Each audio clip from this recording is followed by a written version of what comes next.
Jasmine Crockett of Texas stood confidently, adjusting her navy blue blazer. It was April 5, 2025, and she had come on the show to talk about fighting bias in politics and her role in the Harris-Wiles campaign, which had wrapped up a few months earlier. Her name had gone viral after a fiery exchange of insults with Marjorie Taylor Greene in Congress, and now she was ready to show America that behind her sharp tongue lay a deep commitment to justice. But no one, not Jasmine, not Stephen, not the audience, had any idea the night would turn into real drama. The studio buzzed before the show. Technicians checked microphones, producers whispered into headsets, and the smell of freshly brewed coffee mixed with a faint scent of floor polish. The audience, mostly people over 55 who had grown up on political debates and talk shows, flipped through program booklets and chatted quietly. Backstage, Jasmine sat in the makeup room, holding a glass of cold water. Her assistant, Layla, a young woman with short chestnut hair, nervously flipped through notes. "Are you sure you want to bring up Project 2025? Layla asked, her voice trembling. "After the election, it's like poking a hornet's nest." Jasmine smiled, but there was steel in her eyes. "Layla, if we don't talk about what's still affecting people, who will? I'm not here to pat everyone on the head." The dressing room door opened, and the assistant director called her to the stage. Jasmine stood up, squared her shoulders, and stepped into the hallway, where the air hummed with the sound of air conditioners, and the walls were covered with old photos of David Letterman and Colbert's early guests. She could hear the crowd rumble as Stephen began his opening monologue, cracking jokes about the chaos in Washington and the latest TikTok scandal. His voice, familiar to millions of Americans, carried a slight rasp, the result of decades in comedy. "And now, ladies and gentlemen," Stephen announced, "please welcome a congresswoman from Texas who's not afraid to speak the truth, even if that truth is aimed at Marjorie Taylor Greene. Give it up for Jasmine Crockett." The audience erupted in applause as Jasmine stepped on stage. She waved, her smile genuine but reserved. Stephen, in his usual gray suit, rose from behind the desk and shook her hand. His eyes sparkled with curiosity. He knew Jasmine wasn't the kind of guest to just nod and smile. "Jasmine, welcome to the show," he began, sitting down. "You became famous after calling a colleague. How did it go? Bleach blonde, bad-built butch body?" The audience laughed as Stephen raised an eyebrow. "Tell us what happened." Jasmine leaned back in her chair, her voice calm but firm. "Stephen, I wasn't looking for a fight. But when someone gets personal instead of sticking to the issues, I'm not going to stay silent. That was the moment I said, enough. And you know what? People are tired of this circus in Congress. They want us to work, not hurl insults." The crowd applauded, but there was tension in the air. Stephen nodded, his smile turning sly. "You're right, people are tired. But let's talk about something deeper. You often bring up Project 2025. A lot of folks say it's just a conservative blueprint that went nowhere. Why do you see it as so important?" Jasmine took a deep breath. She knew this question could spark a fire. "Because it's not just a plan, Stephen.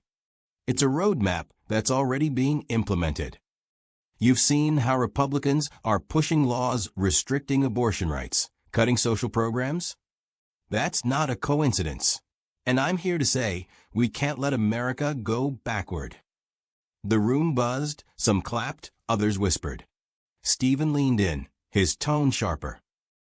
"But Trump said he had nothing to do with it. Do you really think it still matters after his loss?" "He can say whatever he wants," Jasmine replied, her voice quieter but piercing. "But the people who wrote Project 2025, those are his people. And they haven't retired. They're in Congress, in the courts, in local councils. This doesn't end with elections." Stephen nodded, but suddenly a voice rang out from the audience, sharp, loud, with a heavy Southern accent. "That's a lie. You're just scaring folks to keep your power." Everyone froze. Cameras turned to a man in the third row, elderly, with a gray beard, a denim jacket, and a baseball cap that read MAGA. His face was red with anger. Studio security shifted, but Stephen raised a hand to stop them.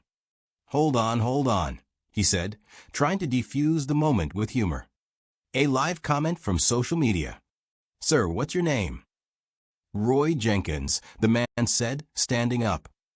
I'm from Georgia, and I'm tired of people like her twisting the truth. The room grew louder. Jasmine turned to Roy, her gaze calm but focused. She could have lashed out, mocked him like she did with Green. But this time, she chose a different path. Roy, I'm glad you're here, she said, her voice steady, almost warm. Why do you think I'm twisting the truth? Let's talk. Roy frowned, clearly not expecting that. You say Project 2025 is some evil plan, but it's just common sense. Less government, more freedom. You just want everyone dependent on Washington. Stephen tried to step in. Jasmine, you don't have to. No, Stephen, she interrupted, not taking her eyes off Roy. I want to hear this. Roy, what does more freedom mean to you? Because I see these plans taking freedom away from women, from the poor, from people who can't afford health insurance. Roy hesitated, but his voice remained firm. Freedom is when the government stays out of my life. I don't want my taxes paying for someone else's handouts. Jasmine nodded, as if considering his words. I understand, Roy. Nobody wants the government taking more than it should. But tell me this, if your daughter or granddaughter wants an abortion and the law says no, is that freedom? If you get sick and the hospital says pay or leave, is that freedom? Roy stayed silent, his jaw clenched. The room grew quiet, waiting for what would come next. Stephen, sensing the tension, joked. Well, this is the spiciest moment on the show since I tried to cook chili live on air. Laughter broke the tension, but Jasmine didn't back down. Roy, I'm not your enemy. I want the same thing you do, for people to live with dignity. But we won't get there if we're just shouting at each other. Sit down with me after the show. Let's talk over coffee. Roy blinked, clearly thrown off. He slowly sat down, muttering something under his breath. The crowd erupted in applause, but Jasmine knew. This was just the beginning. Behind the scenes, producers whispered about the scandal of the century, while headlines already buzzed across social media. Jasmine Crockett stuns audience on Colbert show. She turned back to Stephen, a faint smile on her lips. Well, I guess we went a little off script, she said. A little. Stephen laughed. That was a full plot twist. But we're not done yet. What's next? Jasmine looked at him, then at the camera. What's next? We'll find out if conversation can change more than shouting ever will. The sound cue for a commercial break echoed, but the tension in the studio lingered. What would happen after the show? Would Roy join her for coffee? And could Jasmine prove that dialogue is power, even when everyone else is ready for a fight? When the commercial break ended, The Late Show with Stephen Colbert studio came back to life. The spotlight beams reflected off the shiny floor, and the scent of hot plastic from the equipment mingled with the faint aroma of popcorn handed out to the audience during the break. Jasmine Crockett sat in the guest chair, her hands resting calmly on her knees, but a spark burned in her eyes, not of anger, but of determination. Stephen Colbert, holding his signature blue mug with the show's logo, glanced at her with curiosity and a hint of surprise. So Jasmine, he began, leaning back in his chair, you just invited Roy, our unexpected guest from the audience, for coffee after the show. That's either a genius move or the boldest risk I've seen on this stage since I tried to play chess with Bill Clinton. What do you hope to get out of it? The audience laughed, but Jasmine didn't smile. She leaned forward, her voice quiet yet piercing, like a whisper in a crowded room. I hope, Stephen, that we can remind people we're not enemies. We may disagree, but that doesn't mean we have to hate each other. Roy thinks I'm wrong. Fine. I want to know why. And I want him to hear me. Not through yelling or tweets, but through real conversation. The audience erupted in applause, but in the third row, Roy Jenkins sat silently, arms crossed. His MAGA baseball cap was tilted slightly back, revealing forehead wrinkles carved by years of construction work and Fox News. He looked like a man unaccustomed to backing down, but Jasmine's offer had clearly thrown him off. Stephen turned to the camera, his eyebrows raised in a comical expression. Well, I don't know what's going to happen next, but I definitely want to be a fly on the wall during that conversation.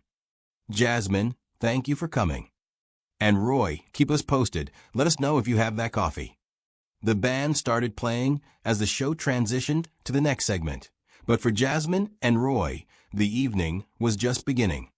Backstage, the air was cool and smelled faintly of metal from the ventilation pipes.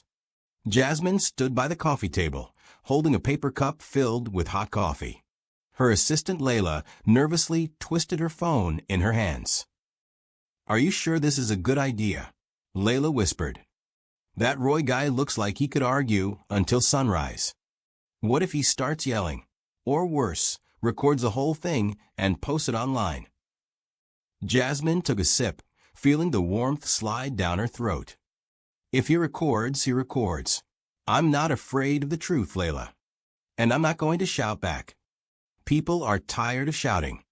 They want to see that someone can still listen." The door opened, and Roy walked into the room. His heavy boots thudded against the floor, and his denim jacket rustled with each step. He stopped a few feet away from Jasmine, his gaze wary but not hostile. "So this is for real," he grumbled. "Coffee." Jasmine nodded and gestured to the table. "Take your pick. Black, with sugar, with cream, whatever you like." Roy frowned, but stepped forward and poured himself a cup of black coffee. He held it with both hands, as if warming himself, though the room was already warm. "I don't get what you want out of this," he said, his voice gravelly but calmer than it had been in the studio. "You're a congresswoman. I'm just an old builder from Georgia. Why would you care what I think?" Jasmine sat at a small round table and motioned for Roy to take the chair across from her. He hesitated, then sat. "Because you're an American, Roy," she said. "And I represent people like you, even if we vote differently. I want to know what worries you. Not for the cameras, not for the show. Just because." Roy took a sip and scowled even deeper. "I'm worried this country's going the wrong way. The government's taking too much, taxes, rules, everything. I've worked my whole life to support my family, and now I'm told I have to pay for someone else's student loans or health insurance. It's not fair." Jasmine listened, her expression calm. She could have argued back, quoted statistics about how taxes fund the roads he drives on or the hospitals that save lives. But she didn't. "I hear you," she said. "You feel like you work and don't see the reward. What would it take to change that feeling for you?" Roy blinked, clearly not expecting that question. "Well, if the government stopped spending money on stupid stuff, like those immigrant programs or green energy that doesn't work. Give people jobs, not handouts." Jasmine nodded. "Jobs are important. A lot of folks in my district are out of work, and I'm fighting to bring manufacturing back to America. But tell me this, if your daughter lost her job and couldn't afford a hospital bill, wouldn't you want her to have some kind of help?" Roy pressed his lips together. He looked away, toward a wall with an old poster of Colbert dressed as Superman. "My daughter. She got sick a few years back," he said softly. "Cancer. Insurance didn't cover everything. We sold our car to pay the bills. I don't want anyone to go through that. But I also don't want my money going to someone who's just lazy." Jasmine leaned in, her voice gentler. "Roy, I agree, no one should suffer like your daughter did. And I'm not defending laziness. But what if we made the system help only those who really need it? Not everyone, just families like yours." Roy stayed silent, turning his cup in his hands. Outside, The hum of New York taxis and the distant wail of a siren could be heard. The tension between them hadn't vanished, but it had shifted. It was no longer hostile. It was thoughtful. Meanwhile, back in the studio, the producers buzzed like bees. One of them, a young guy named Tim, scrolled through Twitter on his phone. "You seeing this? Hashtag Crockett vs. Roy is trending. Some people think it's staged, but others are saying it's the best thing on TV in years." The senior producer, Ellen, shook her head. If they start yelling over coffee, it's a disaster. But if Jasmine pulls this off, this could change everything.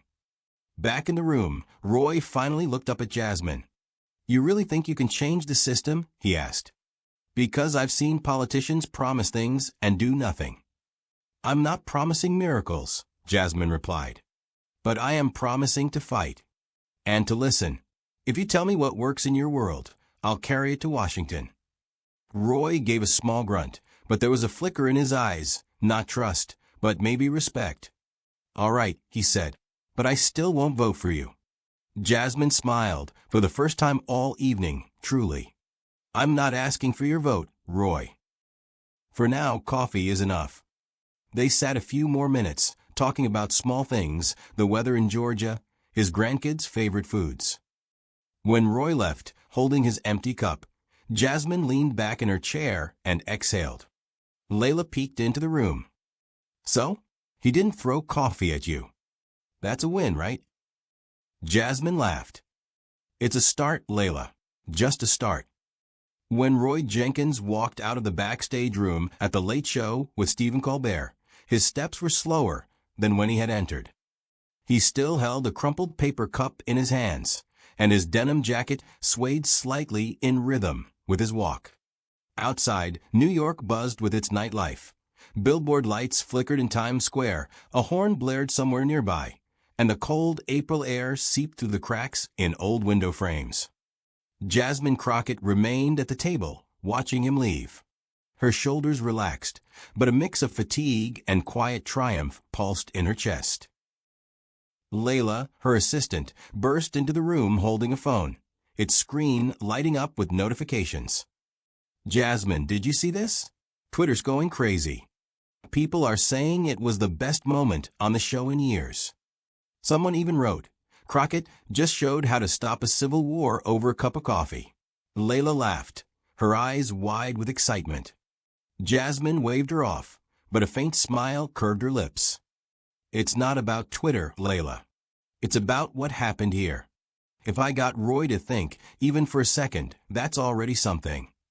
Meanwhile, Roy stepped onto the street, where his old Ford pickup truck was parked 2 blocks from the studio. He got behind the wheel, tossed his baseball cap onto the passenger seat, and turned on the radio. A familiar country tune poured from the speakers, Garth Brooks singing about friends in low places. Roy glanced at himself in the rearview mirror. His gray hair stuck out from under the cap, and the wrinkles around his eyes looked deeper in the dim streetlight. He muttered to himself, "What the hell was I even doing here?" But Jasmine's words kept replaying in his mind. "If your daughter gets sick." He thought of Casey, his youngest daughter, who had survived cancer 5 years ago. Back then, he cursed the insurance companies, the government, everyone. And now, this congresswoman from Texas, someone he had pegged as part of the problem, had sat across from him and asked what he would change. It didn't fit his worldview. Roy started the engine and drove toward the small hotel on the city outskirts where he was staying for his New York trip. But along the way, he stopped at a 24-hour diner. The flickering sign above the door read Diner 24/7, and inside smelled of fried bacon and slightly musty carpet. He ordered another coffee, this time with a spoonful of sugar, which was unusual for him, and sat in a corner booth, staring at the empty road outside the window. A waitress, an older woman with dyed red hair and a name tag that read Dottie, placed the cup in front of him. "Rough day?" she asked, her voice raspy from decades of smoking. "Something like that," Roy replied without looking up. Dottie nodded like she understood everything and moved on to other customers. Roy took a sip and suddenly felt his phone vibrate in his pocket. It was a text from his older son, Travis. "Dad, just saw you on TV. What the hell? Were you arguing with a congresswoman?" Roy chuckled and typed back, "Wasn't arguing. Talking. There's a difference." Travis replied almost instantly, "Mom says you looked cool. But she still thinks you're an idiot for going there." Roy smiled for the first time that evening. He pictured his wife Ellen sitting in their Georgia home, shaking her head and muttering, "That old stubborn mule got himself into trouble again." But even when she scolded, there was always love in her voice. The next morning, Jasmine woke up in a hotel near the studio. Sunlight broke through the thin curtains, casting golden stripes across the wooden floor. She checked her phone, dozens of messages from colleagues, friends, and even a few journalists. But one notification stood out, an email titled from Roy Jenkins. She opened it, her heart skipping slightly. "Miss Crockett, I'm not the kind of man who writes letters, but I can't stop thinking about yesterday's conversation. I still don't agree with you on a lot. The government sticks its nose where it doesn't belong, and I don't believe you can fix that. But you brought up my daughter, and it made me think. Maybe the system doesn't work for folks like us. I don't know what to do about it, but I appreciate that you listened. My wife says you're not like the other politicians. Maybe she's right. Roy." Jasmine set her phone down and exhaled. It wasn't a victory in the traditional sense. Roy hadn't become a supporter, hadn't promised to vote Democrat. But he had written, he had thought, and that was more than she could have hoped for. She stood up, walked to the window, and looked out at the waking city. Somewhere out there in Georgia, Roy was probably sipping his morning coffee and arguing with Ellen about whether going to New York had been a mistake. And here in Washington, work awaited, bills, debates, the fight. But for the first time in a long time, Jasmine felt that the fight mattered not just on the floor of Congress, but at a small table in a backstage room. That same day, Stephen Colbert was recording his next monologue. He held a newspaper with the headline "Crockett and MAGA Man, an unexpected alliance," and grinned slyly at the camera. "Ladies and gentlemen, last night we witnessed something incredible. Jasmine Crockett didn't just hold her own in a debate. She invited her opponent out for coffee. And guess what? I'm told they actually talked. Now, that might not solve all of America's problems, but if coffee can make us listen to each other, I'm ready to brew it by the gallon." The crowd laughed and applauded. But in the third row, where Roy had sat the night before, now sat an elderly couple from Iowa. The woman, holding her husband's hand, whispered, "Maybe we haven't lost everything, Harold." Harold nodded, his eyes glistening. Maybe not. Jasmine returned to Washington the following week. In her office, a pile of letters lay on her desk from voters, activists, even a few Republicans who had seen the show. One letter was handwritten on simple grid-line paper. It held just a few words. "Thank you for listening, Ellen Jenkins." Jasmine pressed the letter to her chest and closed her eyes. Outside, the Capitol stood tall and silent, as if waiting for the next move. She didn't know if Roy would change, or if he'd ever write again. But she knew one thing. One small step, one cup of coffee, one conversation could be the start of something bigger. And that was enough to keep going.